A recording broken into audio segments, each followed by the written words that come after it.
No radio? No problem. Stream us live on saga960am.ca. You are listening to New Theory Radio.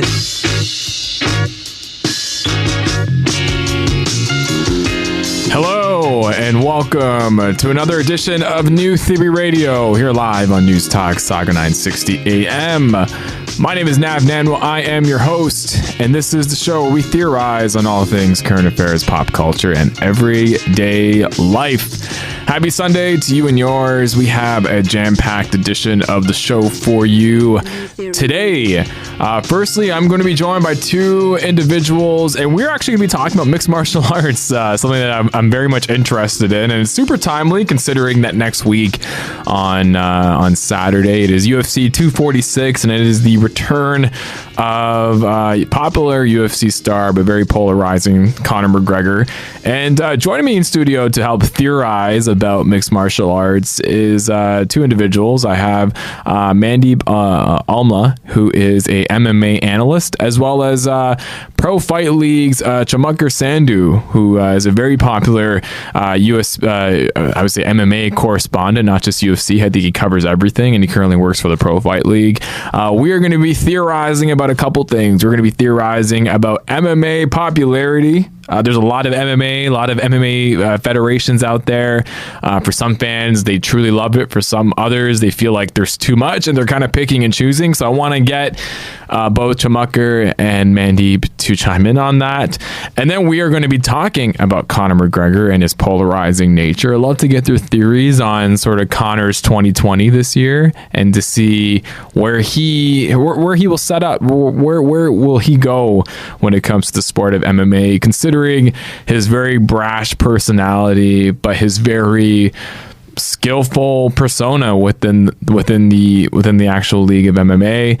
And then another recurring thing that I want to talk about when it comes to mixed martial arts is a lot of MMA legends coming out of retirement to still fight. And I'm not talking about, people who were not good in their prime. They were certainly good in their prime, but we're starting to see a couple of these fighters that are inching towards 50 and above who are still fighting to this day, even though it's probably not safe. And we'd love to get Chamatkar and Mandeep to chime in on that and to provide some thoughts, because it's very fascinating, but it's also very sad to see some of these athletes continue when they're way past their prime. So it should be a great conversation.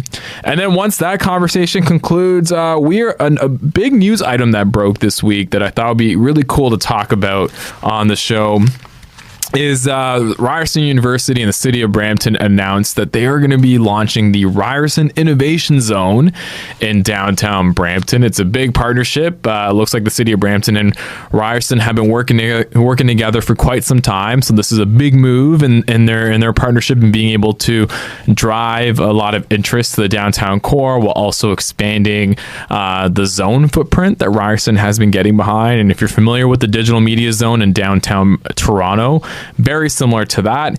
And joining me in studio a little later to talk about that, I have the manager of innovation for the city of Brampton, my good friend Devin, Ramphal, no stranger to New Theory Radio. He's been on the show previously before.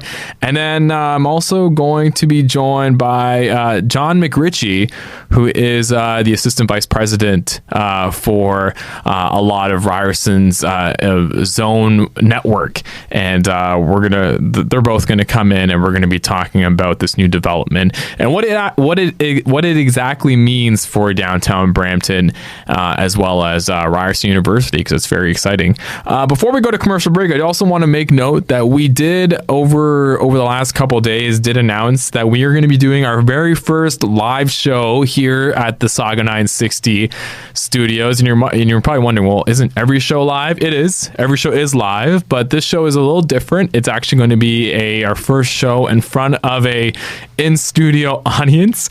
It's going to be taking place on Friday, January 24th, and then it will air on Sunday, January 26th. So we'll be pre-taped, so it won't be live on that day. But we're super excited because it is actually going to be titled Theories on Mental Health, Stigma, Rehabilitation, and Social Responsibility. As you know, January is a very prominent month when you think about mental health awareness. There's obviously Bell Let's Talk that's going to be taking place later in the month. This is usually a month that really gets to a lot of people when it comes to the colder weather, when it comes to the shorter days.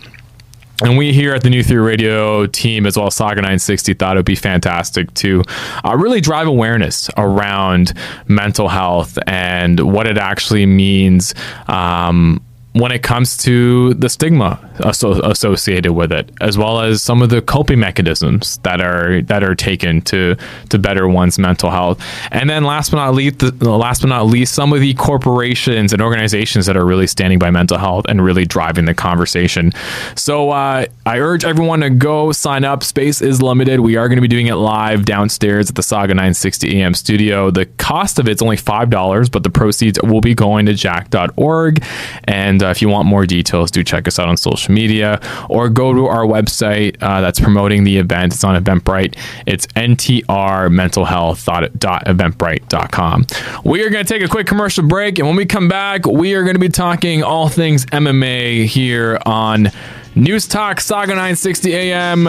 You are listening to New Theory Radio.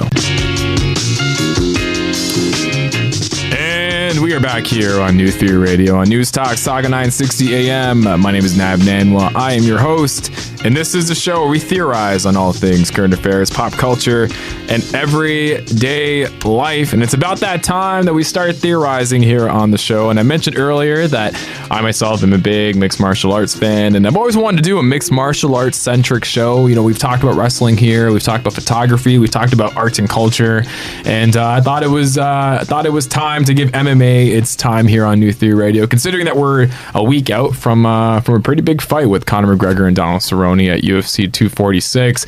And if I'm going to talk about MMA, I got to have two professionals in the room with me who are going to school me on it.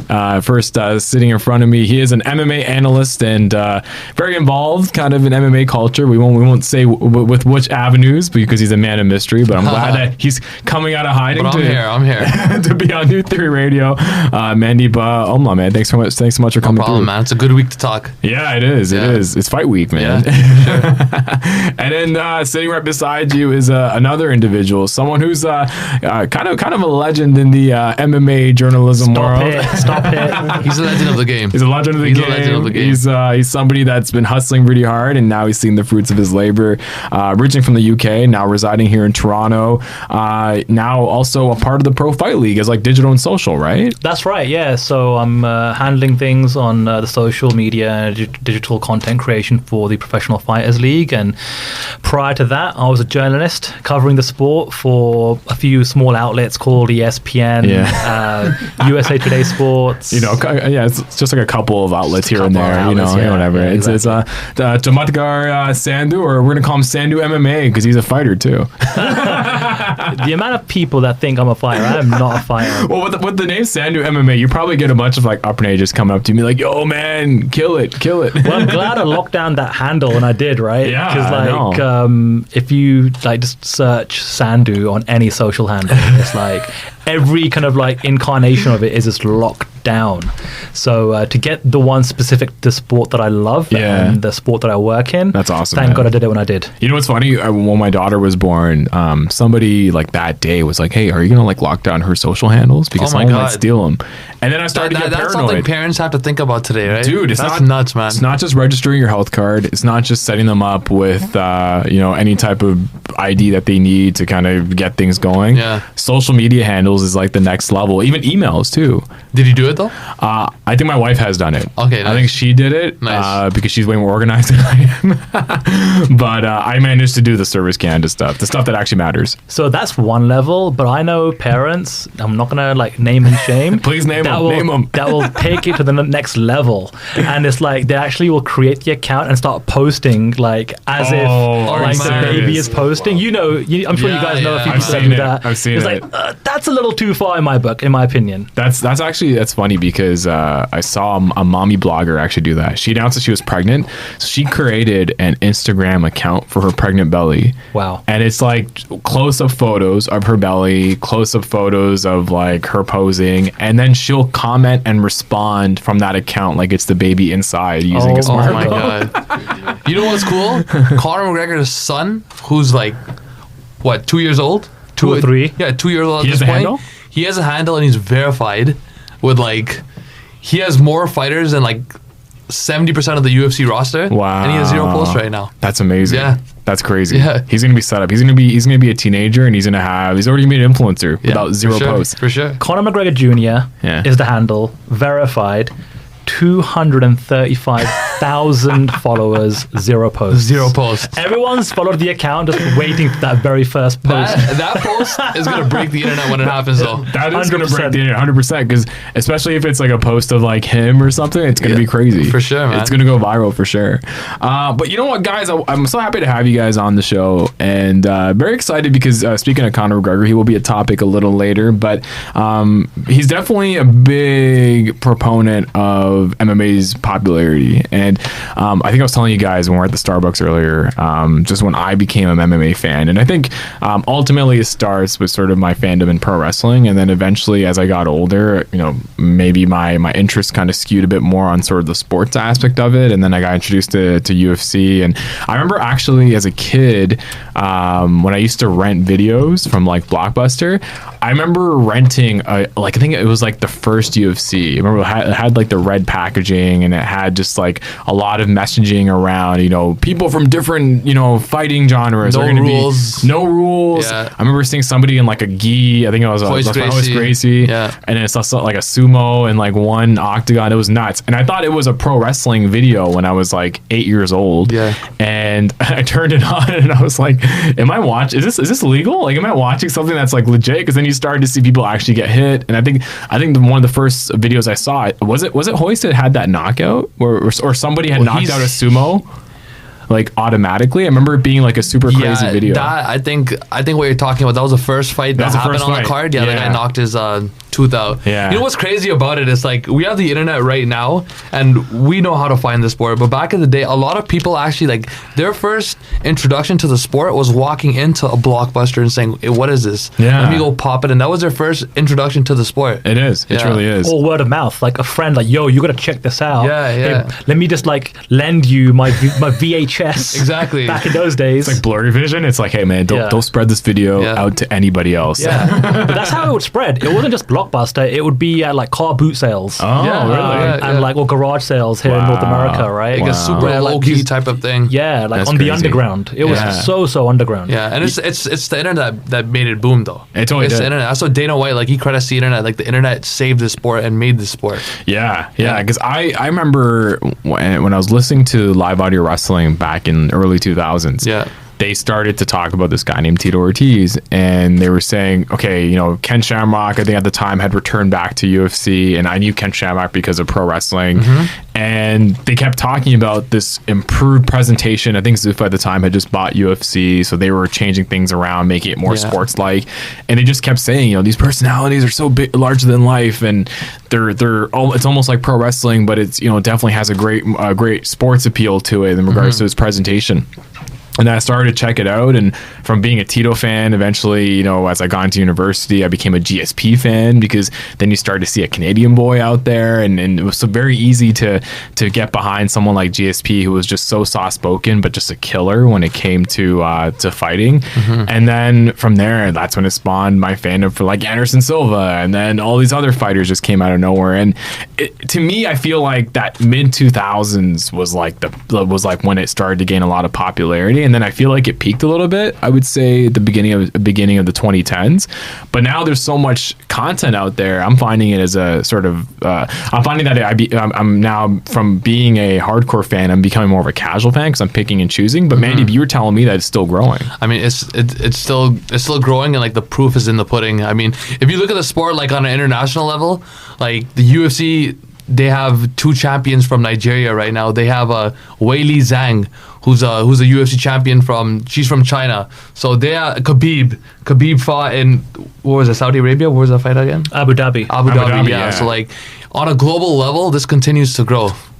Yeah, which is crazy. Yeah. Which is nuts, especially in areas that, you would think that some of these fights would be outlawed too, right? Like you never would think that this would be illegal. Yeah, but there's also a lot more competition these days as well, because going back to your point in terms of how, you were a hardcore fan and now you're perhaps more of a casual fan and you're picking and choosing what fights you're watching, and that's not necessarily a bad thing. Yeah. I think there's always going to be a generational changing of the guard, so to speak, where, I remember being a massive pro wrestling fan during the Attitude Era, and it was during, my teenage years, and all of a sudden I'm like in my early to mid 20s and I start to see some of my habits change with regards to how much pro wrestling I'm actually, watching. As at the same time, the product was changing. It became more PG and Disney and away from, As soon as that Mattel deal happened. Yeah, exactly, right?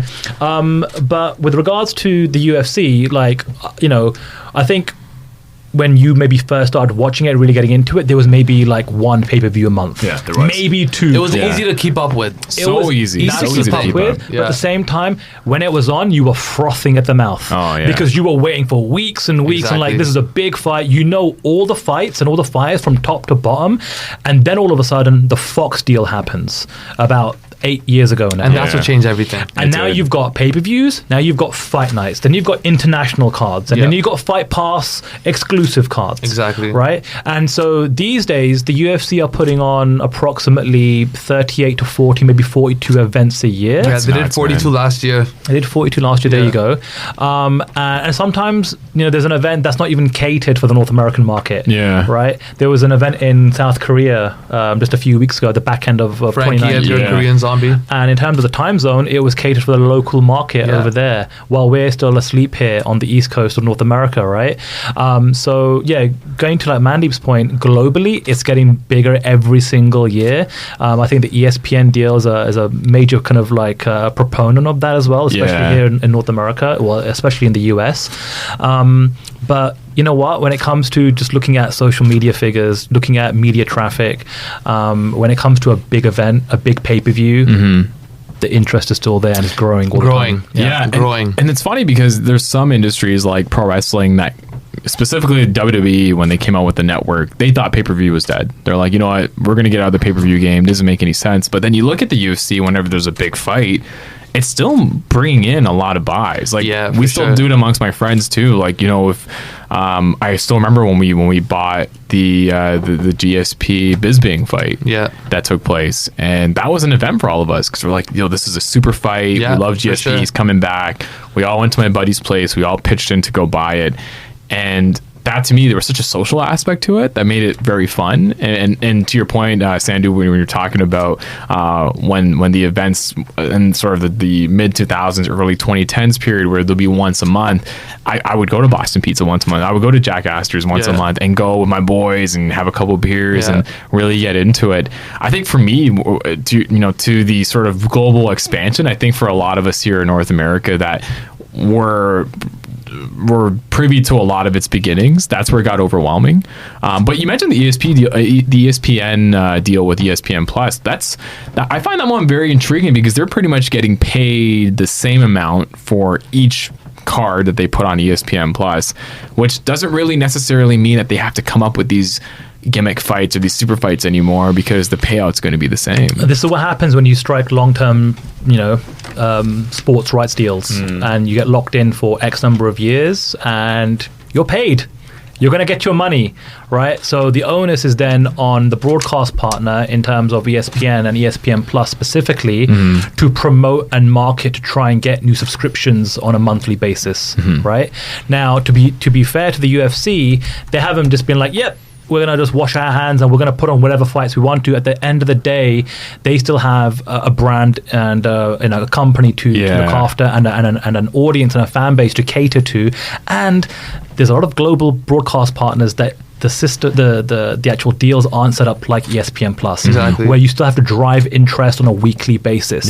And the cards haven't been harmed. If you look at like 2019, the cards are stacked. Like the last pay-per-view before this, UFC 245, 3 title fights. 244, you had the BMF fight with Nate Diaz, Jorge Masvidal. Stacked. The July card with the Ben Askren knockout, Masvidal, John Jones on it, Amanda Nunes on it. So they've still been stacking up the cards. There's just a lot of stars right now. Yeah. Yeah, and I think that was the issue too. Is you kind of feel like they kept going back to the well a lot with some of these individuals, and it's funny. I don't think Anderson Silva has been announced for a fight this year, but I remember even last year when he fought Israel Adesanya, like, I thought as a fan, like, are they just doing this just to really kind of capture some of the older fans that are necessarily not tuning in? Because Anderson's pushing he's beyond 40 now, and he was still in the ring. This goes back to classic pro wrestling. It did, yeah. You have a young guy, and then you have a legend of the game, and you want to put him over. Yeah, exactly. Right? Yeah. And what better way to do it with Anderson Silva and a guy that fights very similar. Yeah. A passing of the torch, if you will. It was a passing of the torch, yeah. Actually, I remember it being a fun fight, too. It was a fun fight. Great. Yeah. Anderson still looked good. He still looked good in that fight. Yeah, I know. You know what? I'm sure he can still surprise people. And that's what I find interesting, too, is I personally, a lot of friends in my network that I would go watch the monthly fights with. It's kind of hard to get everyone together unless it's a killer fight, unless it does involve like a Conor McGregor. I've already been invited to 2 viewing parties next week with McGregor and Cerrone. What would you say to somebody who is a lapsed fan, someone that hasn't been tuning in regularly about the scene now? Like, is right now a good time to get back in? Is there anyone in particular you think that could get that same type of fandom, that is Silva, that a GSP, that some of these other fighters have been able to get? Yeah, I mean, obviously those guys were legends, and like a lot of people like you, like that was a golden age, and they think that, okay, those stars aren't there, but I'm not gonna watch. But there's a lot of like new stars that are being produced like today, guys like Israel Adesanya, Khabib, Jorge Masvidal. So I mean, if they take a look at them, I think they'll get into them. Yeah. What's your thoughts on the pressure that UFC has put themselves on to make majority of their main events title fights, and you get all these interim titles? Because that's where I started to get really confused. Is sometimes you go into a fight and all of a sudden it's like, oh no, this is an interim title, like who's the real champion? And you almost have to go back into Wikipedia to see the history. Yeah, I think the UFC got to a point where they saw a significant increase in the figures in terms of buys when there was a title fight, when there was a title at stake. And I think a lot of general sports fans, when they see, oh, there's a title fight this weekend, it'll make them, more wanting to actually, tune in and pay the pay-per-view or whatever the case may be, regardless of the fact of whether it's an interim title or not. Now, thankfully, it feels like we're moving away from there being so many interim titles, and I don't even think there is an interim title currently in any division. I think every champion is solidified, it's everyone's, which is great. That's healthy. Yeah. And if you look at the current slate of fights scheduled, they're all for the legitimate undisputed championships. Oh, that's good. So it's a good time. That's good. Yeah, because I thought for a second they would have attached an interim title to the Conor fight, but I guess not. This is actually a great test, because we're going into a Conor fight right now where there's no title on the line. Yeah. B, there's no real beef between him and Donald Cerrone. In fact, if you look at some of the interviews and sound bites from the last couple of days, it's fairly respectful. Yeah. And of course, things can obviously change during fight week, but I just don't think they're going to go there in terms of having this kind of like real, like ugly, confrontation or anything like that whatsoever. So in my opinion, I think the UFC and ESPN and other broadcast partners are going to find out for the very first time, what does a baseline Conor McGregor headlined event give you? Yeah. In terms of money, in terms of engagement numbers and things of that nature. Because like I said, there's no title fight, there's no significance other than it's a Conor McGregor fight, he's coming back, and a win would put him right back up in the mix of things. How do you think this would do? I think it's going to do very well because you know what? I think the phrase is a distance makes the heart grow fonder. Absolutely. And we haven't seen Conor McGregor fight for a while. And I think whether people want to admit it or not, regardless and despite how they may feel about some of the things he's done outside of the cage, they miss him. It's fun when it's a Conor McGregor fight week. It's fun when there's a Conor McGregor press conference or a weigh-in. And look, aside from all the braggadocious showmanship that he brings to the table, people forget he's a damn good fighter. Yeah. Fighter. And this Cerrone fight is the perfect fight for both guys. It's great for Cerrone to finally, he's a fan favorite, right? To finally get that headline pay-per-view treatment. It's going to be one of the events of the year. He's at the tail end of his career. To finally kind of get that moment is fantastic. And at the same time, for Conor, it's great because it's going to be a worthy opponent that's going to test him, it's going to push him, but we're going to see what kind of Conor McGregor 2020 produces, because we haven't seen him fight for a while. So has he got some new tricks up his sleeve? Yeah, and actually, I'd love to get both your thoughts on this. So last time Conor fought was in October 2018 against Khabib, and that fight actually ended up destroying a lot of records and actually brought in about 2.4 million buys in the US market. Do you see an over and under based on this fight this coming weekend with Cerrone? Definitely under. Yeah. Like the Khabib fight, sure.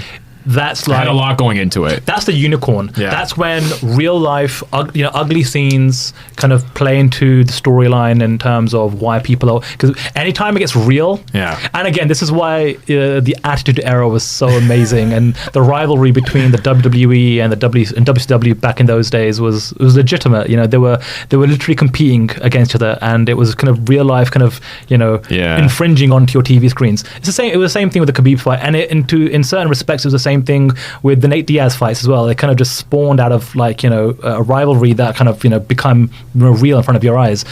With Cowboy, it's like I said, there's no real tension or beef between them, isn't. And that's fine. And I think honestly, Conor needs that. Yeah. I think all Conor needs is to come back, have fun, get back into the octagon, reconnect with the fans, because I think a lot of them felt, okay, cool, we get why he went the Floyd Mayweather route, and who would say no to that kind of payday?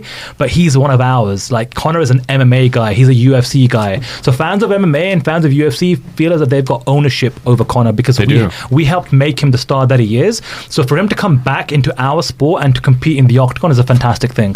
Just going back to MMA's popularity, because I do want to touch on Conor a bit later, but why do you think there hasn't been a solid number 2 for the UFC when it comes to competitive? Number 2, like what do you mean? Promotion? Like Bellator hasn't been able to, like, in my view, Bellator hasn't been able to kind of become that number 2. That, like, none of my friends who are MMA fans really talk about Bellator too much. We obviously have great things like Pro Fight League that are available in the market. Some people still watch Ryerson, which I know takes place in Japan. There had, like, just like you mentioned WWE and WCW back in the day, and right now I kind of look at both MMA and pro wrestling to be a bit of the same when it comes to 2 prominent dominant players that pretty much run each other's industries, that there hasn't been another solid option out there.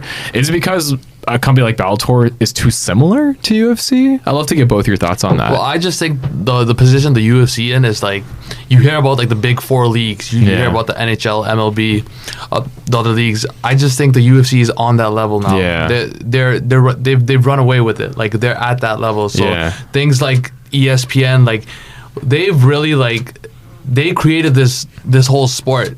So and just the models of, like, companies like Bellator and stuff, like, they're not trying to do, like, when you watch the UFC, like, the best in the world are competing over there.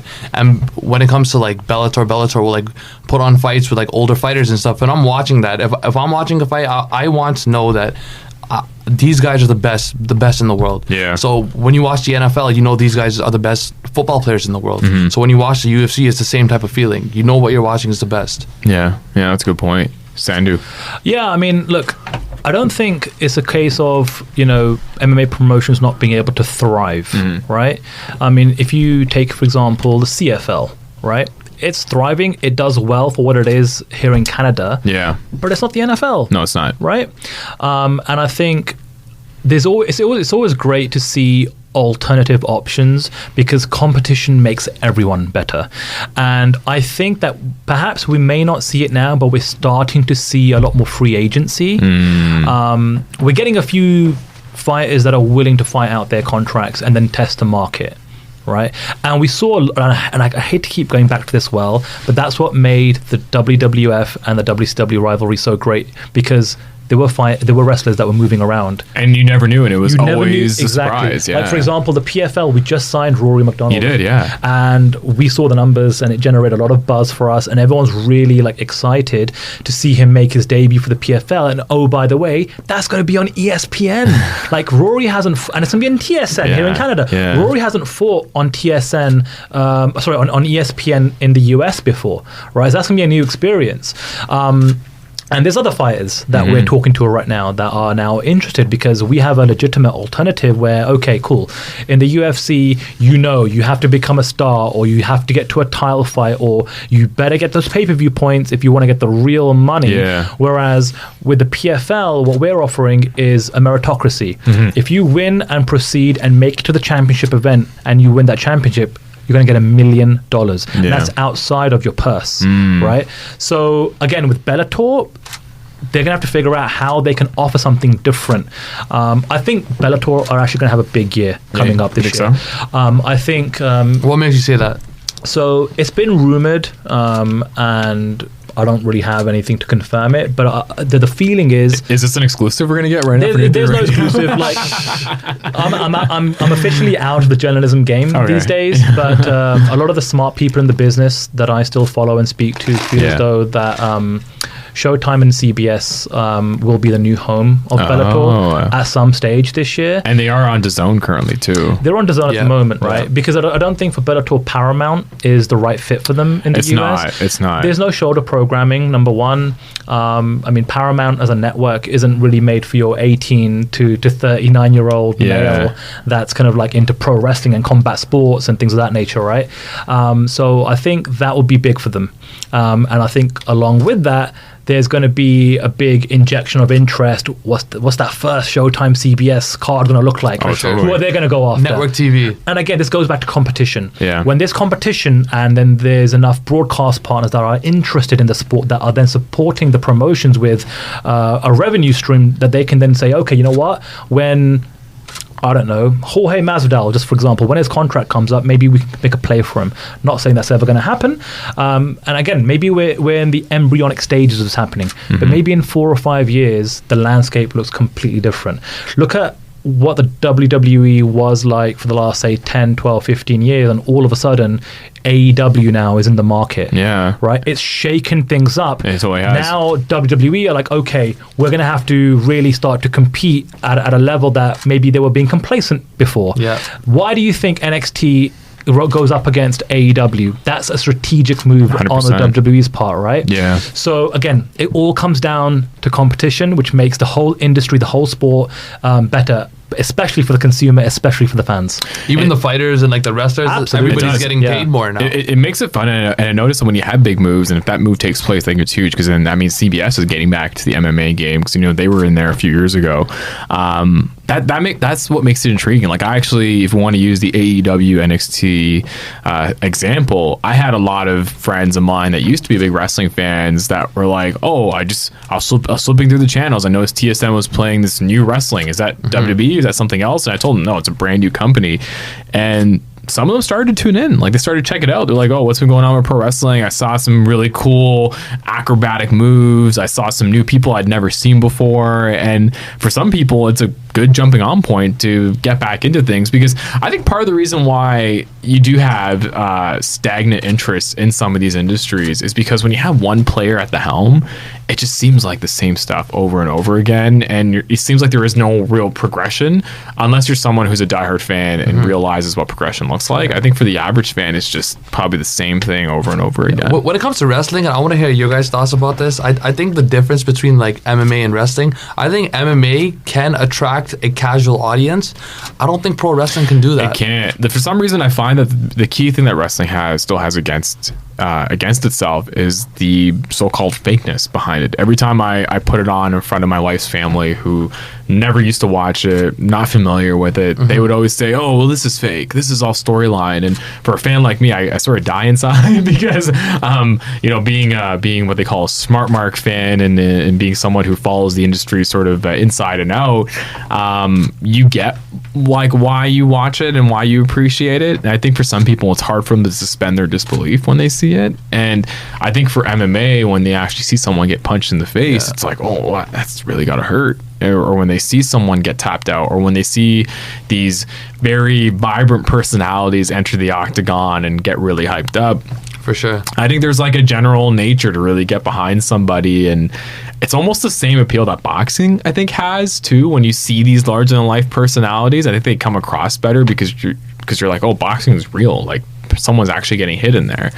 So I don't know. I feel like for me, whenever I show pro wrestling to someone who's not familiar with it, right away their head goes. They can't get past that point. They can't get past the fakeness of it. Yeah. I don't know why. Yeah. I think that there's also one point where, like, if you watch WWE, you're watching someone like Roman Reigns week in, week out. In the UFC, you're going to watch someone like Jorge Masvidal 2 or 3 times a year. Yeah. So when he's going to fight, you're so going to fresh. tune Yeah. in. And Like, then- you yeah. miss him, and what's he going to look like, and what's he going to Exactly. do? You just don't know. There's no overexposure. Yeah. Yeah. Yeah. And I think that is the issue. And that's why, you and I were talking about New Japan earlier. That's what I like about New Japan is they don't overexpose their athletes. Like, if you think about, they just had, and sorry for getting off topic here on New Theory Radio, but we'll end off the segment with this conversation. If you look at Wrestle Kingdom, which is their version of WrestleMania that took place, and the show after, which is New Year's Dash, they pretty much set up their entire year with that one TV show, while WWE and AEW have to produce their weekly content because of their network deals, where sometimes it is just the same person over and over again, and there's no freshness, to your point, to really keep you want to watch. Prime example is the NXT takeover that took place today, that the UK takeover. Like, I don't watch any of the NXT UK show, but then I'll watch the takeover because it's a good little summary of what's going on, and there is some freshness there. So I think that's a fantastic point that you bring up, Sandhu. Like, I think the level of freshness is what makes it so important and what makes it so appealing. And I want to move on and talk about, I mentioned his name earlier. Let's talk about Conor McGregor. He did come up quite a bit. I think, to me, with his rise in the sport, there was a lot of people that I know that actually jumped on to MMA when they saw Conor McGregor and saw this larger-than-life He created a personality. lot of fans. He did, yeah, and especially a lot of my Irish friends, like, they very much were like, "Oh, I don't watch MMA, but I'll support a Conor fight," and they'll just tune in and watch it. There's UFC fans, there's MMA fans, and then there's Conor fans. Oh, there's Conor fans. He's got his for own sure. category. Yeah, he does. He does. Yeah, I know some people that have been looking for his whiskey here in Toronto, but I don't think they sell it anymore. Oh, they do. Oh, they do. You LCBO found has Proper 12. Oh, are you serious? Yeah, I've got some bottles. Man. Okay, well, good to talk to you later. Connor's an interesting character, man. I remember getting tickets for the big Conor McGregor Floyd Mayweather press conference that took place at Budweiser stage a few years ago. It was such an experience, man. Like, just, it was a total publicity stunt, you could say. It was a tour. I know that they were doing all the major markets, but it just really felt like a gong show, like a dog and pony show, but it was hilarious. And I remember, like, seeing Conor and his crew and all the security kind of walk by us because we were on the floor. And you can just see that he was a star. You can just get his vibe. Like, he was somebody that was uber confident. He's what every sort of alpha male wants to be. They want to be the actual guy wearing the nice suits and that has all the confidence in the world and is making a ton of money and is able to back up his words when he's able to put himself in a situation. And what's interesting about his fight this coming week, and we kind of touched on it earlier, is normally, when you look at a Conor McGregor fight, he's someone that's gonna be very outspoken. He might toy with his opponent. He might actually take it really far just to get publicity behind it and just to make it seem like there's a big issue that he's heading into. And we saw that with the Khabib fight and just how that escalated as it took place in October 2018. This fight with Donald Cerrone, it's a kind of a different Conor McGregor. I know, Sandhu, you touched on it earlier. It's someone who's a bit more laid back. I remember I was watching one of his videos. Very humble. He's very much talking about technique. He had a good interview with Ariel Helwani. I saw a clip from it where he seems like he's in a different headspace. Seems like he's really looking for redemption, I think, this year in regards to not only his fights, but his character. And we'll love to get you guys to just chime in on Conor as an individual. Last year, it was no secret, he did get into some trouble. He did punch an elderly man at a bar. There was a couple sexual harassment cases that came up. I think the year before, there was a rumor that he was getting in trouble with the Irish mob because he had hit someone that was affiliated with a big time Irish mobster, and he had a hit out on him. Like, it was just a crazy Conor McGregor story after another. And to me, as a fan, I thought, hey, are we looking at a situation where someone is letting the fame get to their head? So, Sandhu, you actually have had the opportunity of interviewing Conor numerous times, during fight weeks. How would you kind of describe Conor McGregor right now for 2020? I like his persona. I like where he's at mentally. I like the fact that you know what? There hasn't been too much of a hullabaloo leading up to this event. There wasn't that typical pre-fight press conference a month out. You know, he's coming into his fight week, which kicks off in a couple of days, and he will do his mandatory obligations. There will be a media day. There will be, I would imagine, an open workout. There will be the ceremonial weigh-ins, and that will be it. Even the sit-down interview with Ariel, which you mentioned, there was a snippet released on Friday. That's a part of a 50-minute long interview that is going to drop on ESPN tomorrow. But even for that was Ariel flying out to Las Vegas, you know, earlier this week to get that, because that opportunity just won't be there come fight week. Conor McGregor, I think, is going to be focused on just his training, his preparation. I don't think he's going to be cutting any weight. He's at 170 pounds. I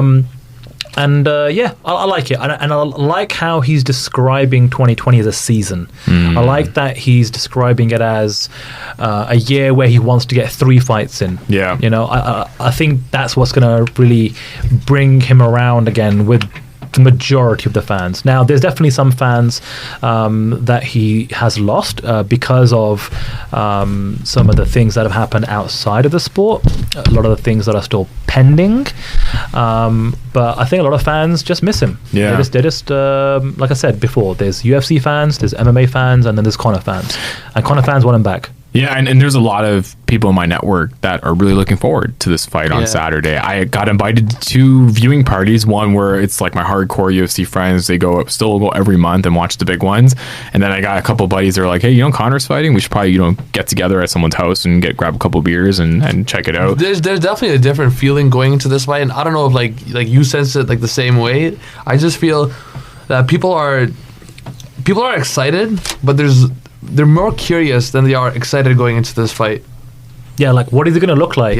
Is he going to give us, like, you know, when that pre-fight press conference takes place on Wednesday, is he going to give us a few classic Conor moments on the mic? Like some fun moments, like red panty night, or who the F is that guy? Like, is he going to give us some, like, classic moments, or is it just going to kind of be, you know, running through the motions? Like, he is going to be asked about the sexual harassment allegation this week by the media. There's absolutely no doubt about that. And that's, for me, like, when you think about just business 101 with an athlete, when they have pending allegations against them, when they have just things happening kind of outside of their game, typically their PR team will say, you know what, tone down all the stuff that you normally do. Maybe we don't do a lot of the interviews. Maybe we pick and choose what we actually put out there. Like, you almost see someone become very reclusive because they don't want that attention. But to your point, Sandhu, I could see this week, especially when they ramp up for fight week, I think he'll be put on the spot. He will. There'll be an open workout where it's a kind of scrum format where you'll have, I would imagine, 20, 30, 40 different outlets from around the world kind of shouting their questions and things of that nature. So it'll be interesting to see A, what's asked, and B, how he responds on what he says. And most importantly, how he looks on Saturday. Absolutely. Because if you look at like his if we're looking at the Khabib fight and we're looking at the Floyd Mayweather fight, it happened, but that was an unwinnable fight. You're gonna go in there against the greatest boxer with no boxing experience. Like, Conor wasn't gonna like win that fight. You know, it was too tough.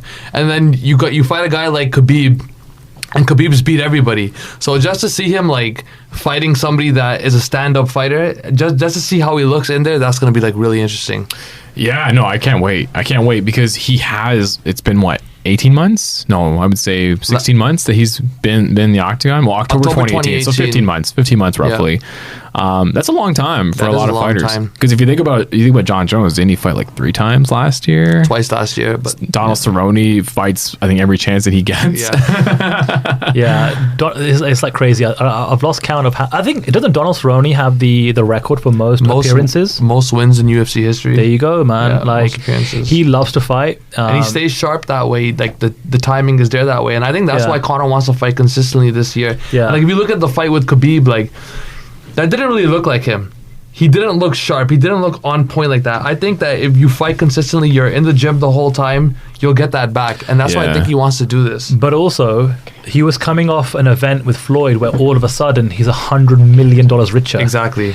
what's the classic saying? And like 15 months after that too. Yeah, so there was a huge break in between the Floyd and the Khabib fight. Time, money from the Floyd fight. Yeah. All of a sudden, you've got Proper 12, which is killing it globally. I read a report. I can't find a bottle here, and then apparently Mandeep has a couple, so I'm gonna go to your house. I read a while back a Forbes article on it where it's going to be valued at over $1 billion within a few years. Yeah. Wow. Like, and the thing is like if you look at like other whiskey brands and their social media presence versus say a Proper 12, Conor's a genius when it comes to marketing, and he's built up all of these kind of like revenue streams. You've got Proper 12, you've got August McGregor, his clothing line, you've got the Mac Life, his own website, which is generating its own revenue and is staffing its own personnel. So that all also depends. Like the success of Proper 12, the success of August McGregor depends on how he performs inside the octagon. Like if he beat Khabib, how much bigger do you think Proper 12 would be at this moment? And that's Facts. The thing that I'm looking forward to this weekend is, I think I flipped you guys this article. There's an interesting pressure put on Conor. Not only are we excited to see him get back into the octagon, but where exactly does his career go if he loses? Because he lost against the Khabib fight, and everyone's like, okay, you know what? Not a big deal. He's still Conor McGregor. But if he loses a Cerrone fight, I mean, I definitely think this is a must-win situation. Like that's tough to imagine. But I mean, the Nate Diaz trilogy fight is always there. Yeah. If we still have a fight to play, that's always there. But I'm not sure. Yeah. You know what's crazy, and I don't want to like jinx the potential outcome. I don't even know if you've thought about this. Yeah. So me and Mandeep were both at UFC 196, and in the co-main and main event, Holly Holm was choked out in a fight that she was winning in the 5th round against Miesha Tate, and then Nate Diaz choked out Conor McGregor. This weekend or upcoming weekend, Holly Holm is on that card. And she's the co-main too. And she's a co-main event again. And Conor's in the main event. So I don't know if lightning's going to strike twice, but I was kind of thinking about that potentially happening again. I'll always remember that because it was when my wife and when I used to go visit her in Ajax, and we would go to a Buffalo Wild Wing because it was like the one place that beside us. Well, it showed the fights, but it wouldn't be as busy as a Toronto bar. And I used to tell her, okay, I'll come see you. We'll have dinner at Buffalo Wild Wing. And she used to watch the fight because she used to like the big ones. She was a big Holly Holm fan, actually. And then I still remember that Nate Diaz Conor McGregor fight, and just like not even sitting down, like standing up in the bar with everybody else. And when Nate had that choke on him and he tapped out, just unreal environment. Like it just was super crazy. We were in the arena, when that happened. In terms of insane. In terms of a half an hour, call it fan experience, call it in-venue experience at a UFC event, nothing will ever top that half an hour. From Holly Holm tapping out to a fight that she was one-sided winning against Miesha Tate. The whole time. Right? To Nate Diaz defeating Conor McGregor and then dropping that infamous post-fight, interview. I'm not surprised. Mother. Like no swearing here. It was just incredible, man. So it's always nice to reminisce about kind of old events and just talking about Conor's rise in the sport. That was my favorite part of MMA history. It was too, because I remember it was the Dan Seaver fight, right, where he Dennis fought. Seaver. Yeah, Dennis Seaver, which is actually that actually took place January 18th. 2015. And this Cowboy fight is January 18, 2020. Wow. So 5 years since the date. 5 years since the date, and that was seen as a warm-up fight, and this is also being viewed as a warm-up fight too. Like seeing that period from 2015 to now, and see how he's had this rise, and it's funny because Conor's the same age as I am, and I always like whenever I think about stuff that I'm doing, I'm like, oh, Conor McGregor's killing it, because I remember when you were kind of listing his accolades, I'm like, what have I done at 31, really? But it's fascinating to see someone like Conor McGregor actually get into, like, really pretty much become like the LeBron James of UFC. Like, as much as there was, the Ken Shamrocks of the world, the Tito Ortizes of the world, the GSPs, Anderson Silvas, the John Bones Jones, I don't think anyone's done it at Conor's level when it came to transcending. He's a unicorn. Pop culture. He's a unicorn. He has all the makings of what's going to make a successful fighter. He has a personality, and he can deliver inside the cage. And going back to a point that we raised earlier about, sometimes fans don't watch anymore, but they'll watch a Conor McGregor fight. I remember I think maybe a month or two ago, I haven't seen an episode of SmackDown in quite a while. Yeah. All of a sudden, The Rock's gonna be on this week's episode. I think it was There the you go. launch of the very deal. first Fox deal, yeah. And I'm like, I'm gonna tune in, and I watched the entire 2 hours of that SmackDown, Yeah. and I hadn't seen SmackDown in literally years. Yeah. And it was because The Rock's gonna be on. I know The Rock from my childhood. I used to watch anything and everything to do with this guy, and so maybe there'll be a lot of fans that perhaps haven't watched either an MMA event for a while or a UFC event for a while. They'll watch Conor, and then they'll watch maybe 7 or 8 or 9 other fights on the card. Maybe they'll become a fan of another fighter that's on the come up right now. That's why I wish this fight card was a little bit more loaded.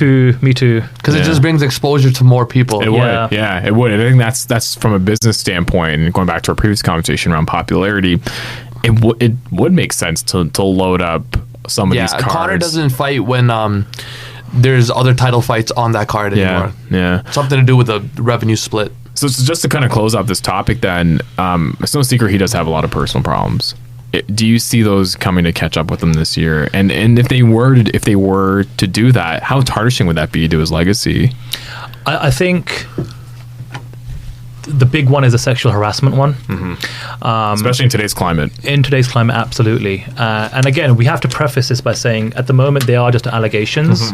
And so it would be unfair for anyone to weigh in or speculate any further than that. Yeah, totally. It's tough to comment on that. It is. It's so hard to comment on that. So I think if you just put that in a box for now, I think outside of that, a lot of fans would be forgiving for everything else as long as he comes back and wins and just gives them what they want, which is just an entertaining and winning Conor McGregor, and all is forgiven and all is forgotten for the bulk and for the majority of fans. That's how I feel. Everyone loves a good comeback story. No, they do. And you think about a Kobe Bryant, you think about Tiger Woods. Like, this could be Conor's comeback year.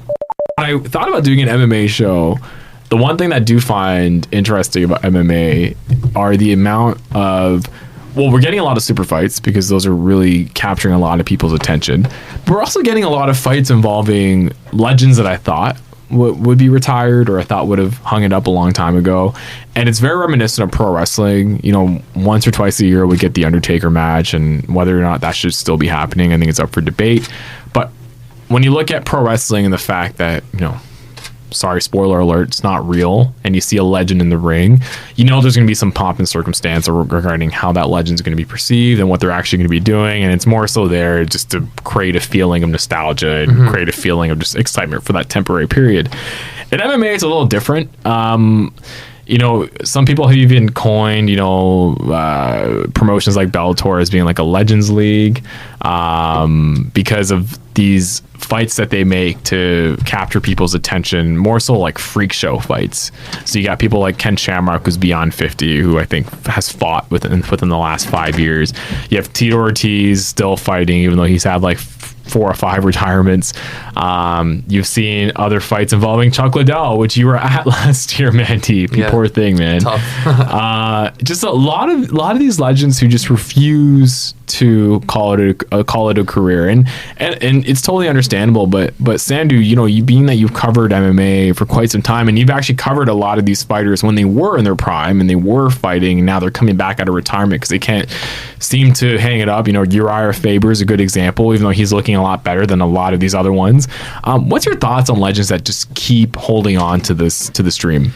Well, I think there's a few factors to consider. I think number one, we don't know what it's like to be one of the best in the world, athletes / fighters, and then be told, all right, you gotta like quit. We don't have an opportunity for you here anymore, or like it's like a drug, you know, for a lot of these guys. And all of a sudden one day you're not going to be performing in front of 20, 30, 40, 50,000 people, and you're not going to get that rush of walking out to the ring or the octagon, and all of a sudden you're moving a little bit slower, and it's a few more hours or days required to recover from training sessions or injuries build up.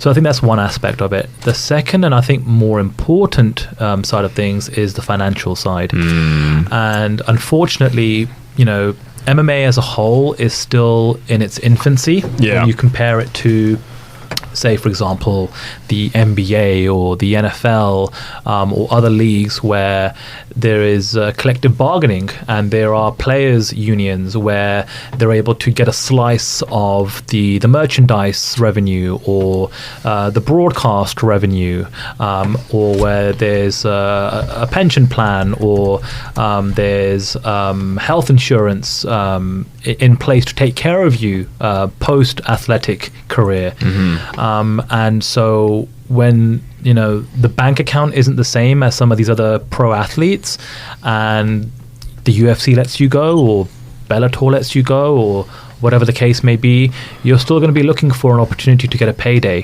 whether it's bare knuckle fighting or whether it's Kombucha Americas or whether it's Ryerson in Japan or an upstart promotion that wants to pay you a one-off fee to main event their very first card. It's just finances. It's just economics, and it's a tough one, because how can you tell anyone who's trying to provide for themselves and their families when they have an opportunity to make a decent amount of money, albeit perhaps it's not best for their long-term health, or their perhaps ruining their legacy in the sport of the fans. At least, and I'm not comparing, there's no apples to apples comparison here, but at least professional wrestlers, they can go do the rounds at conventions and sign, Yeah, that's true. That system isn't set up too much for, combat sports athletes. And I'm glad you brought that up because there isn't that type of culture affiliated with UFC. Like you'll never, and maybe I'm not privy to it, maybe because you guys have traveled to Vegas and have, seen all these fights all over the place. Maybe there are sort of MMA legend conventions that exist or ways for these fighters to, maybe it's fight week where they get in tune with their fans again. But to your point, in pro wrestling, like me and Amit were looking at some of the Comic-Cons this year to see, if we can get out there and get some interviews. Like, it's the same guys each and every year, and they make a killing. Like, they make a killing being able to make money or off of photos and off of various other things. MMA, it seems that there's this need to let out a lot of aggression. That's what I thought when I heard that Chuck Liddell was getting back. I'm like, does he just want to fight somebody? Like, is he someone that's just maybe angry in his life and he just wants to get back in the octagon and just handle his business that way? I don't know, Mandeep, you were at the fight. How would you describe it? Yeah, I mean, with Chuck in particular, I think it goes back to what Chamat said. Like, he always loved that rush. Like, it felt like a drug. And yeah, it's tough, man, because Chuck Liddell, he's the guy that got me into the sport. So watching him come up, that was incredible. Then just seeing him lose and get knocked out after knocked out, and that fight against Tito, I knew it was coming, and it's tough to not look. You know what I mean? You know what's coming. You know it's not right, but it's tough to look away. You're still curious about what happens, and then you see it, and it's heartbreaking. But it's a train wreck mentality, man. It is, but it goes back to this point about we don't understand what's happening behind the scenes when it comes to financial. Who are we to say who's right and who's wrong? Yeah.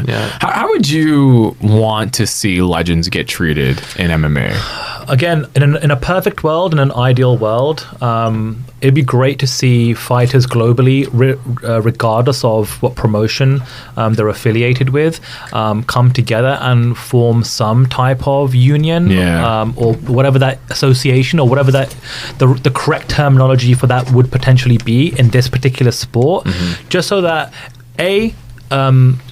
the guys and gals that kind of came before are taken care of, but then they are also future-proofing themselves, so that when they call it a career, sometimes there's nothing you can do about it. You physically cannot compete anymore. You might get a career-ending injury one day.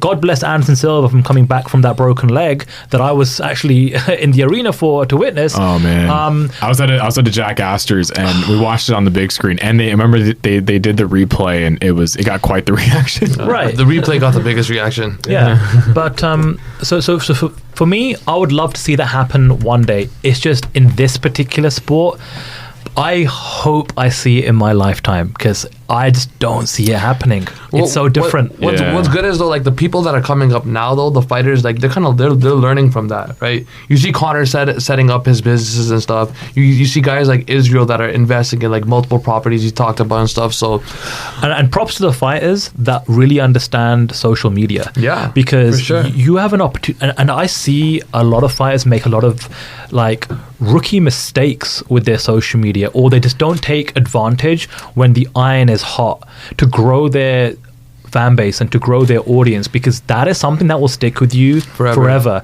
And that is something that you can leverage post-fight career. Absolutely.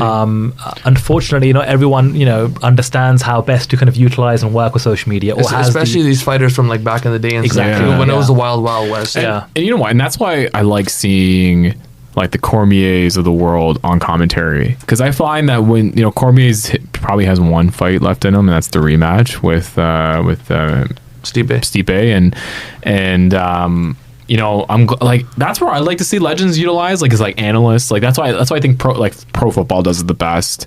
MLB does it. Major sports do it the best by getting some athletes to come on board to provide some analysis. I see WWE starting to do that a lot more with some of their old legends as well, and I think that's like the great role, because then you're allowing at least these players that were addicted to that rush to still somewhat get it, but get it in a more constructive way. Mm-hmm. The UFC is actually doing that right now. Yeah. Like, fighters like Michael Bisping, Dominic Cruz, Paul Felder, so they are involving the fighters. Exactly. Yeah. I agree wholeheartedly with that, but that's for the very select few. It is. Like, you can't have everybody. For the 400-500 other fighters on the current UFC roster, they're not all going to be analysts and they're not even talented enough to do that, or have a desire perhaps to do something like that. So I think, again, in a perfect world, I'd love to see some kind of baseline guaranteed kind of revenue and income for your post-fight career, whether it's like a pension plan. You put all this time and effort into a career and a potential company, and then that when you call it a day and retire, you're going to get some money on the back end.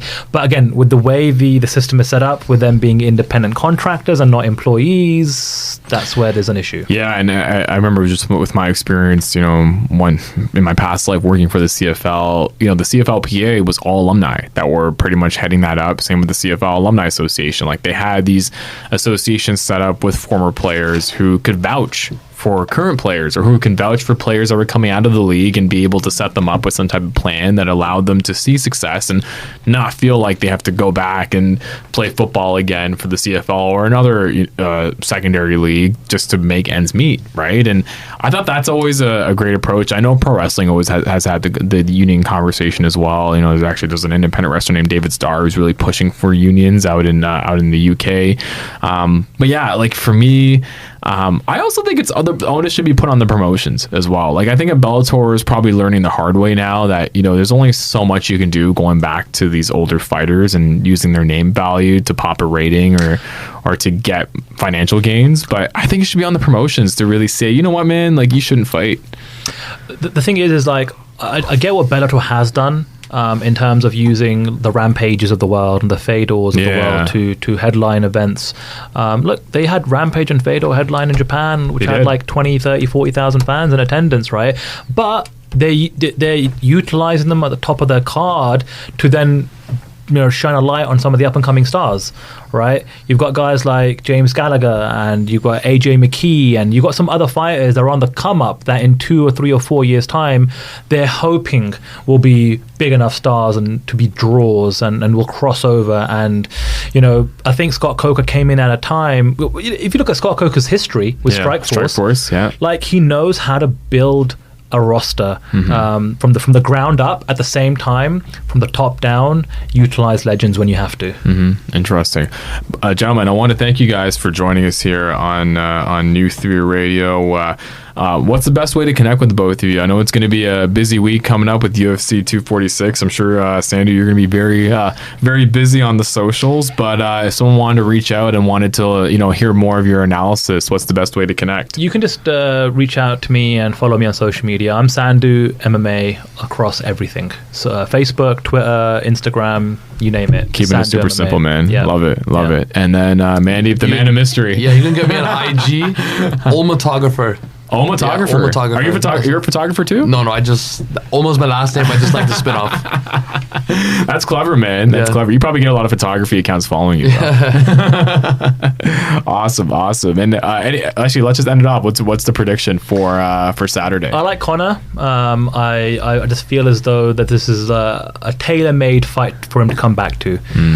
I would be shocked if he lost this fight. I genuinely would be, and it would be a massive indication in terms of where he is in his career if he was to lose. I just don't see it happening. I see Conor winning, and I see him winning early, maybe in the second or third round. Mandeep. Yeah, well, the sport has so many stars right now. I think with a Conor win, that's just gonna add to everything. I think he's a cherry on top. I'm hoping for a first round knockout, and that's what I think's gonna happen too. I'm going to say it's a 5-round fight. It's the main event, yeah. I'm going to choose Conor as well, but I think based on previous history, I think I'm going to probably go with a third or fourth round decision. See, the thing is, the deeper the fight goes, the tougher it gets for Conor. Because Cerrone can go, man. He can go all day. Yeah, and at 170, Conor's had 2 fights up there, and he has slowed down after the second round, so... Yeah. If he gets it done, he has to do it quick. It's going to be a fun one. I can't wait. Yeah. I can't wait, boys. Oh, yeah. Well, thanks so much for joining us here on New Theory Radio. When we come back from commercial break, we're going to talk about the Ryerson Innovation Zone. Yes, Ryerson Innovation Zone was announced this week by the city of Brampton, and it's coming to downtown. And I'm going to have 2 individuals in studio with me to talk about that further. So stay locked here on Saga 960 AM. You are listening to New Theory Radio.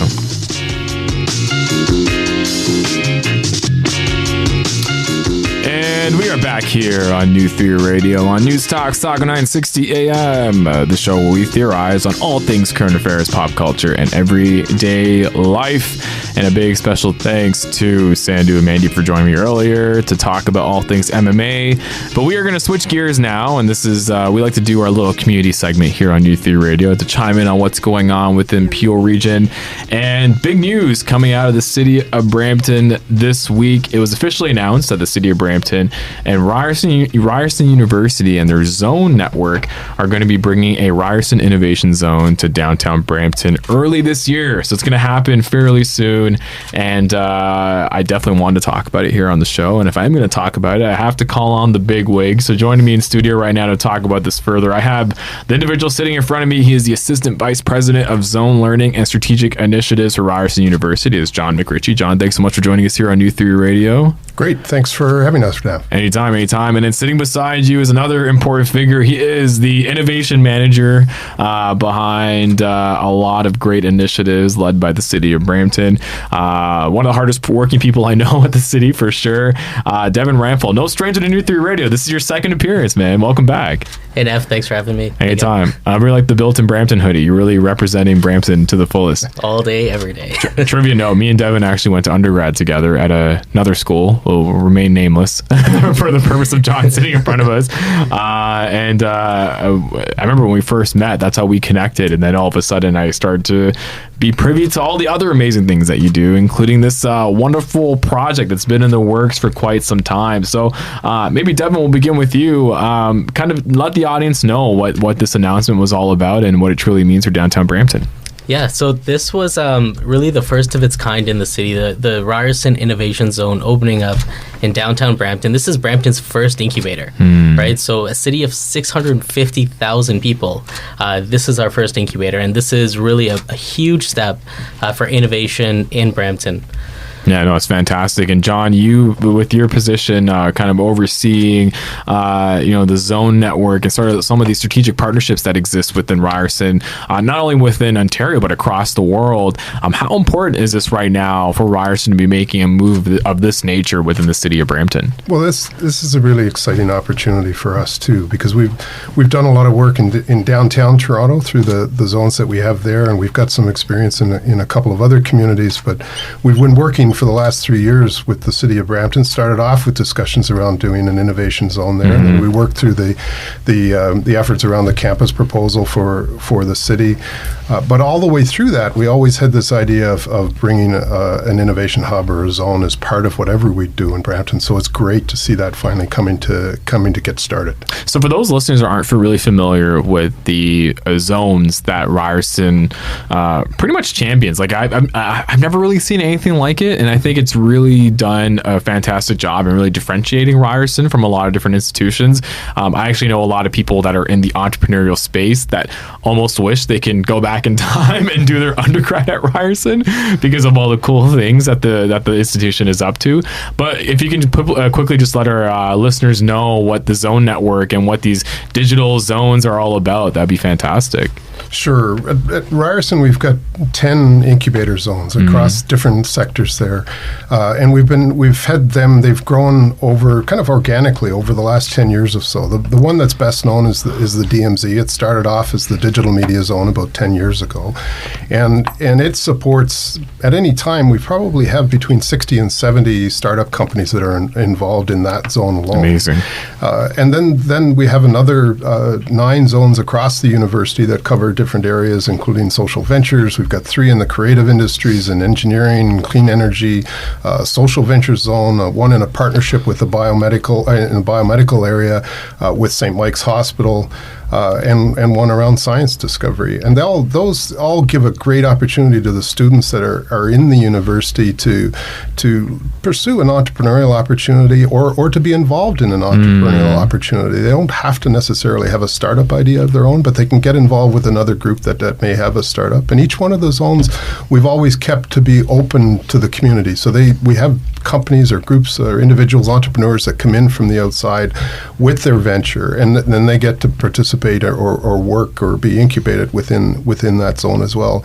And they, coming in from the outside, they bring that their experience and expertise into that system as well, and that becomes a great opportunity for the students and those that participate there. And that's what I love about this initiative is the fact that Ryerson University has almost rethunk what it means to be an educational institution. And if you think about it, I think the genesis of co-working and the genesis of spitballing ideas with your friends, especially if you're a business student, I did a business degree, so I remember even meeting with a couple friends and working on a project, and for my 4th year entrepreneurship class, actually coming up with an idea, but only hoping there was another way that we can make it happen.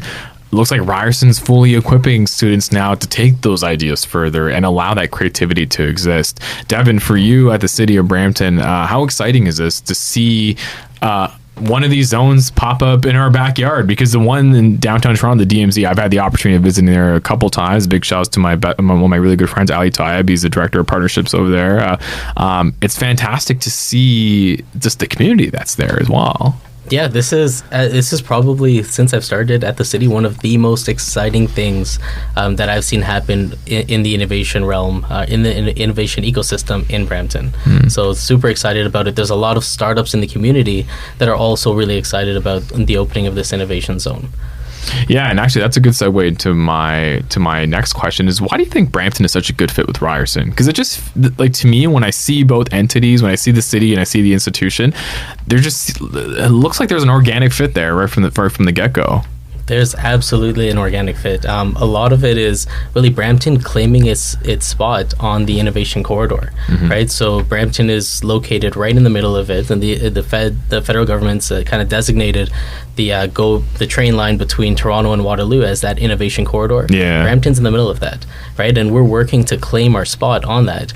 And in having Ryerson as a partner in the innovation ecosystem is critical, right? It's the perfect partner. It's a perfect timing, really, for this. Yeah. John, any thoughts? Yeah, all the things that I've seen over the last number of years within Brampton that make it a great choice. It's a young community. It's diverse. It wants to make a difference, the way, as Devin has pointed out, and make an impact. And those are all things that the way I'd use those as ways of describing Ryerson as well. I mean, and trying to do that in an open and engaged way, working with the community. A lot of what we do, and a lot of when you look at what makes the zones that we have, and not just the zones, but other activities that we undertake there, it's the idea of being engaged with the community, of sharing that journey or that effort with people in the community and developing things and making an impact that way. It's not sitting in the sort of traditional university ivory tower and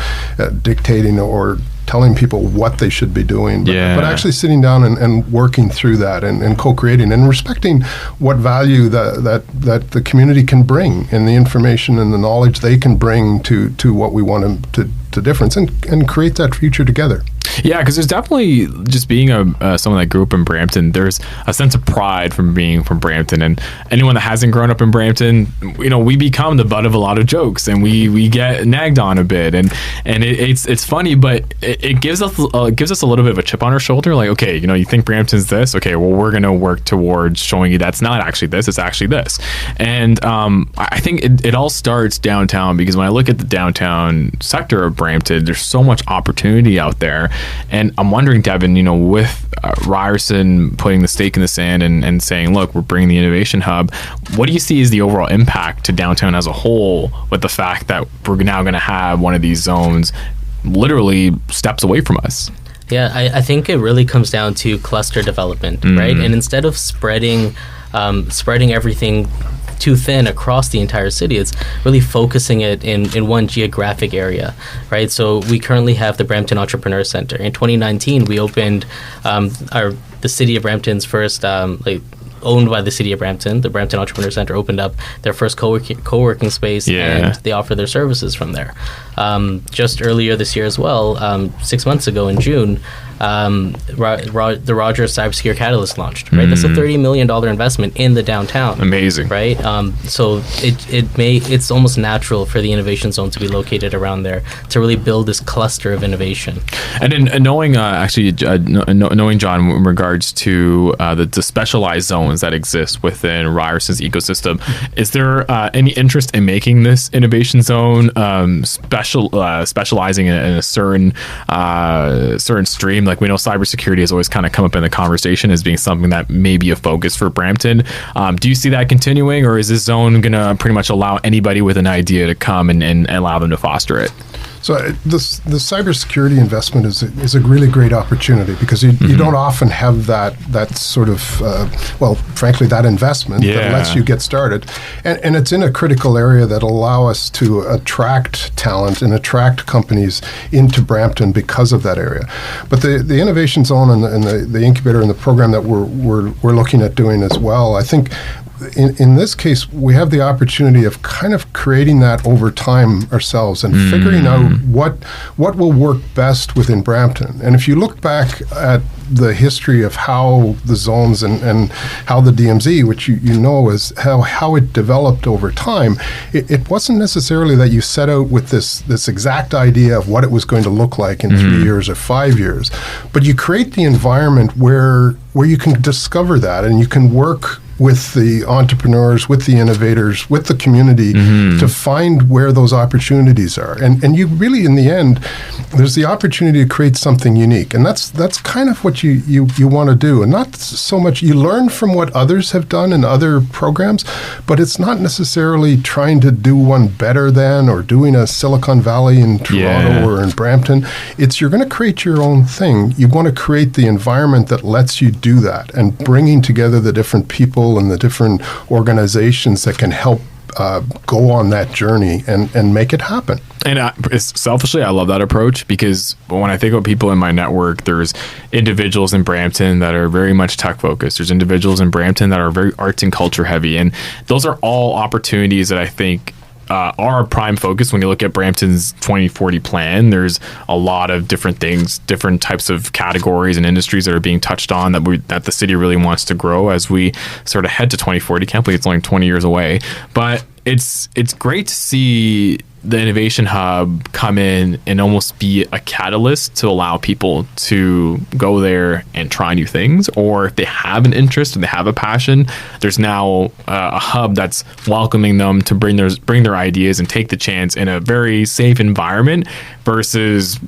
sticking something against the wall and hoping it sticks. Because if you look at, for me, when you look at downtown Brampton, I think there's been a lot of individuals, there's been a lot of people that are like, oh, it'd be cool if this bar was down here, or it'd be cool if someone did an ad agency upstairs for this place. And I think there's always these great ideas, but people get a little timid because they're just unsure how to go about them. So I'm glad that the Innovation Hub is here to allow them to take the chance. Why not, right? If they fail, it's a safe environment that allows them to learn a lot of great lessons. And who knows, like, the one thing I like about the DMZ in downtown is I think I've seen companies actually come together because they notice that there's a lot of similar synergies and they're going after the same targets, and it just makes sense to collaborate.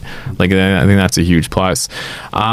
Devin, when it comes to sort of the innovation plan for the city of Brampton, what else do you hope to see in 2020? I think this is a fantastic start. You know, where else do you think we should be sort of looking at when it comes to seeing this sector grow as fast as it is? Yeah, I think the Innovation District will play a really big role in this. We have serving the Peel region, the Regional Innovation Center as well, right? So the RIC, that's kind of like the Mars or the Communitech of Peel. Yeah. We're building our relationship with them, and they really serve scale-up companies.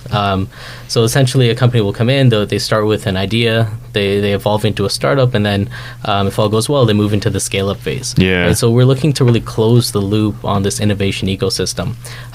What's happened in the past, and we've seen this from time to time, is a company will grow to a certain stage, and because the resources weren't in Brampton previously, that company may relocate to a Toronto or a Waterloo or one of the surrounding regions, right? So in 2020, we're looking to close the gap on that and keep these companies in Brampton and establish their roots here. And we see this innovation district really as an anchor.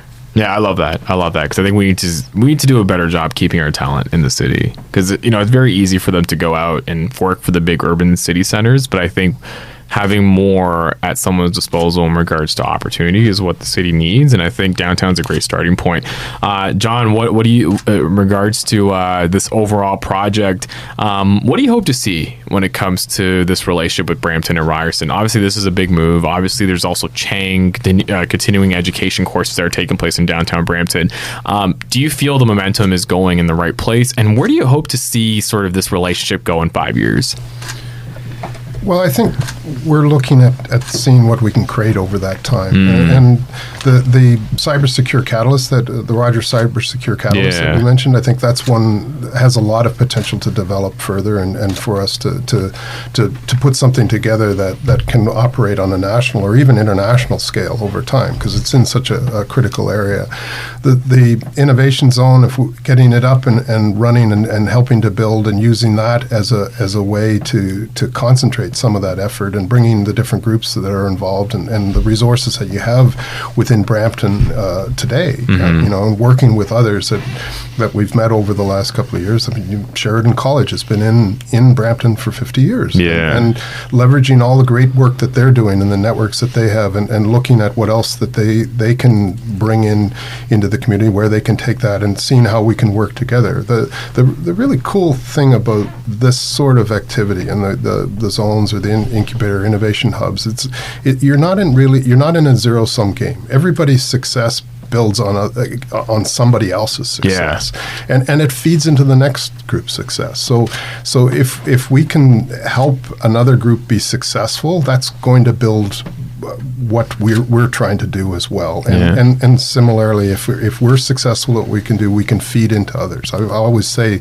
with these things, everybody's a feeder to somebody. We're going to be working with the Brampton Entrepreneurship Center, the BEC that's set up there, and looking what they're doing in terms of cultivating opportunities and feeding those into our system. But then we also, as Devin pointed out, we have to be very aware of where do those opportunities go next, and trying to think 2 or 3 steps ahead for them as to what resources are they going to need, what networks do they need, how do they need to go from there, and as we're doing that, really always thinking about or being aware of, like, where are the sort of the natural strengths and the resources that the community has, and trying to leverage and build those things that they can do. Awesome. Well, I think you and the Ryerson team are doing a fantastic job in recognizing that, and Devin, a big congrats to you and the innovation team for making this happen. and it's going to be an exciting year. And I think this is the best way to start it. And maybe one day we can do a live show from the Innovation Zone. I think that'll be fantastic. So That'd be awesome. I'm asking you guys on the air. No pressure. You can say no.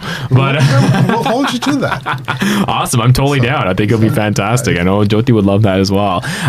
Thanks so much for coming on New Theory Radio. If anyone wants to learn more about what's going on, not just with this Innovation Zone, which I think everyone would love to learn more about it, but Devin, if there's anything else that someone wants to know about the innovation plan for the city of Brampton, or if they just want to reach out to you just to pick your brain or get your thoughts on something, what's the best way to connect? Yeah, just through email. For all the general information, we have our economic development master plan that kind of highlights our 20-year vision for innovation and entrepreneurship in the city. Mm-hmm. But you can reach out to me directly on my email, devin.ramphal, that's RAMPHAL, at brampton.ca. Awesome. And yeah, I'm happy to answer any questions. We also have a Slack group for the city. Oh, excellent. So we're probably one of the only cities in Canada that has a Slack group. I've only used Slack in my corporate world. I know that there's like a monster Slack city group. That's awesome. Yeah, we're 800 people strong, and it's growing every single day. Amazing. Okay, I'm gonna have to get on that. And then John, if anyone wants to reach out to any of the zones or any of the awesome work that you're doing, what's the best way to keep contact? You don't have to give your personal contact. Don't worry. No, that's fine.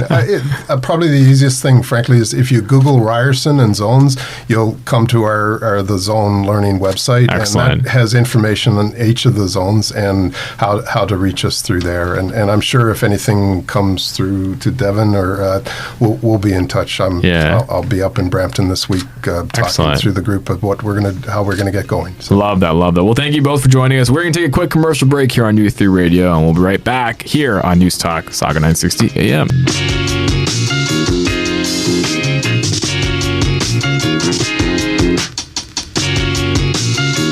And we are back here on New Theory Radio on News Talk Saga 960 AM. My name is Nav Nanwa. I am your host, and this is the show we theorize on all things current affairs, pop culture, and everyday life. Special thanks to John and Devin for joining me earlier to talk about the Ryerson Innovation Zone that's coming to the city of Brampton. And special thanks to Chamatkar and Mandeep earlier to talk about MMA with me for an hour and a half. It's always a fun time to talk about personal interests of mine. But another personal interest of mine is mental health. And we made the announcement on our social channels actually this past weekend that on Friday, January 24th, we are going to be doing our first, I'm going to say live show, but it's going to be our first live show in front of an audience. Yes, we're going to have a studio audience and we're asking you to attend. It's a special event. It is New Theory Radio and News Talk Saga 960 AM presents Theories on Mental Health, Stigma, Rehabilitation, and Social Responsibility. It's a panel discussion / live audience recording of New Theory Radio from the Saga 960 AM studio. It's no secret that January is a tough month for a lot of individuals who face mental health issues. And the start of the year, not only can it bring colder weather and shorter days, but can also trigger feelings of sadness and self-doubt. So we were already going to do a mental health centric episode for New Theory Radio, but because the conversation is becoming more and more apparent and more people are willing to join in on the conversations, and with January being the month that it is, and you have initiatives like Bell Let's Talk that are going to be taking place towards the end of the month, I thought it'd be fantastic to do an episode and to invite an audience here to our studio and create a very intimate environment where we're going to be talking about a lot of different things. We're going to be theorizing like we do here on the show on the stigma associated with mental health, various coping mechanisms that people do when it comes to dealing with their mental health, as well as the roles that companies and institutions are taking to promote conversations around the issue. And I'm very excited for the panel that we have lined up. We have joining us someone who's no stranger to New Theory Radio. He's a fantastic rapper and MC. He's also a mental health educator, and that's my good friend Amrit Thung, aka Noise, who's actually currently in Calgary right now doing an amazing mental health workshop with the team out there. He'll be joining us, as well as a good friend of mine, Lindsay Mackenzie Wisen, who is the CEO of Ease Up, the organizing experts. She's like a cooler Mary Kondo, you could say, and she's also appeared on City Line, and she's someone who's very much open about mental health and just the impact it has on her life. So that'd be great to have her on the show. Another good friend of mine that's going to be joining is Kira McNeil, who's a graphic designer for Loblaw Companies. We have Karen Deep Gill, who is a mental health advocate for Social Mental Health, another fantastic organization that caters towards the South Asian population here. So she's going to be joining us. And then we have Cheyenne Yazdapana, who is the coordinator for Be There, and he's also a speaker for an organization that's going to be supporting the event, and that's jack.org. And tickets for the event are $5, but the proceeds will be going to jack.org.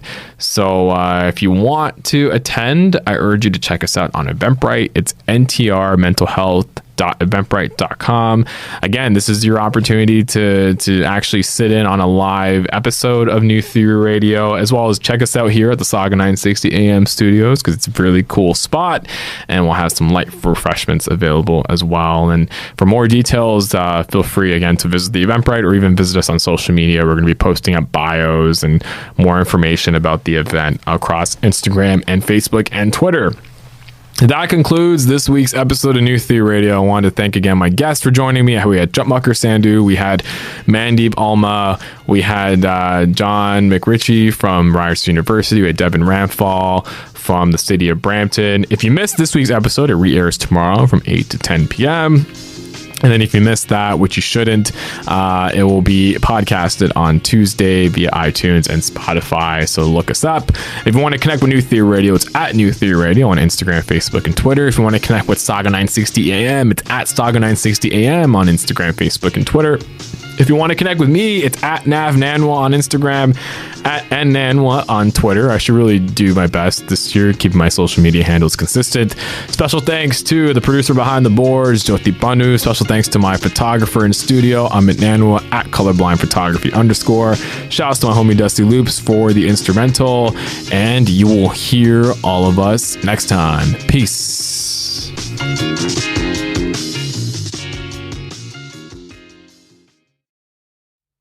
At American University, we don't just hope for change, we create it. We don't just dream of a better world, we make it a reality. With a graduate degree from AU, you'll access expert faculty and connections throughout DC to develop skills and experience to turn your passion into purpose. And that purpose can make all the difference in your career. Discover the difference a degree makes at american.edu/grad school.